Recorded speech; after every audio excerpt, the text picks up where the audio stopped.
Bonsoir et bienvenue dans cette nouvelle vidéo.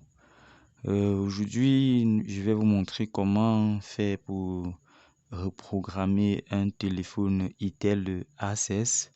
Déjà, pourquoi reprogrammer ce téléphone?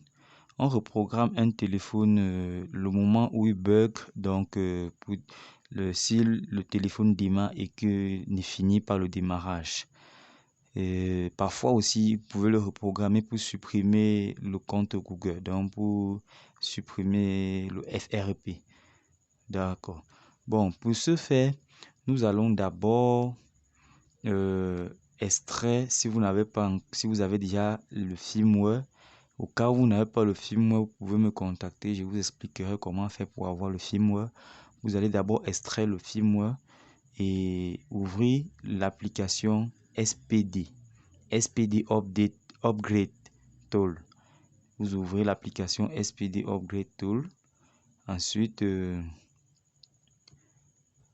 ouvrez l'application SPD Upgrade Tool et vous chargez le firmware.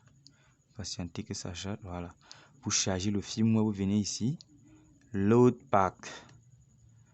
Packet. Venez là, voilà. Et moi, j'avais déjà chargé le firmware.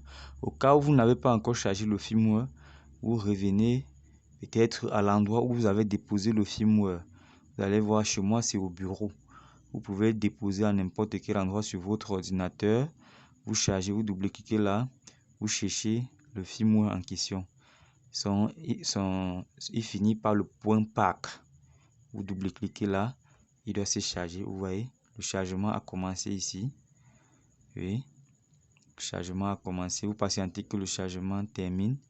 Une fois le chargement terminé, vous pouvez maintenant connecter votre appareil, le téléphone Itel A16 en question, en appuyant sur le bouton volume bas.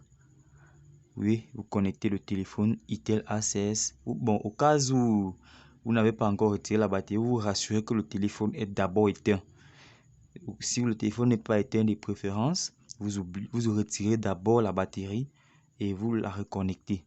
Ensuite, vous appuyez sur le bouton volume bas avant de connecter le câble Android.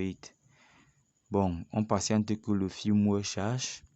Bon, désolé si ça prend un peu du temps chez moi, c'est juste que la machine que j'utilise pour le moment n'est pas dotée d'une grande capacité. Bon, souffrons de patienter un peu que ça charge.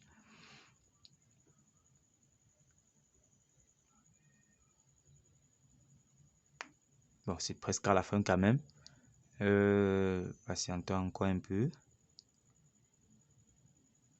Le firmware doit charger normalement. Au cas où ça ne charge pas normalement, rassurez-vous si vous avez le bon firmware. Et si vous n'avez pas le bon firmware, vous pouvez flasher le téléphone et que le téléphone ne s'allume même plus jamais.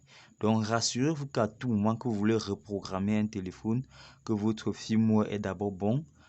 Déjà, vous n'aurez pas besoin de chercher à tripoter encore après. Ok, le chargement est presque terminé. Voilà. Une fois le chargement terminé, vous allez venir ici, Start Downloading. Vous appuyez sur Start Downloading, on dit Ready. Une fois que vous appuyez sur Start Downloading, on met Ready là. Et maintenant, tout ce que vous avez à faire, c'est prendre... désolé, mais je n'ai pas un téléphone pour que nous passions nettement à la pratique ce soir. Mais la prochaine fois, je vous promets que je viendrai avec un téléphone. On va le reprogrammer ensemble et chacun de nous doit vraiment se rassurer du résultat.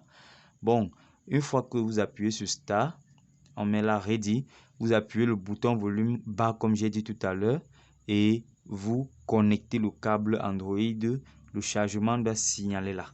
Ça signale, ça signale, ça signale, ça signale jusqu'à la fin quand le système est déjà totalement installé dans le téléphone, ça va mettre pas 7. Bon, ce serait pour la prochaine fois pour la pratique totale. Merci merci de bien aussi vous abonner à ma chaîne YouTube pour ne pas rater les prochaines vidéos.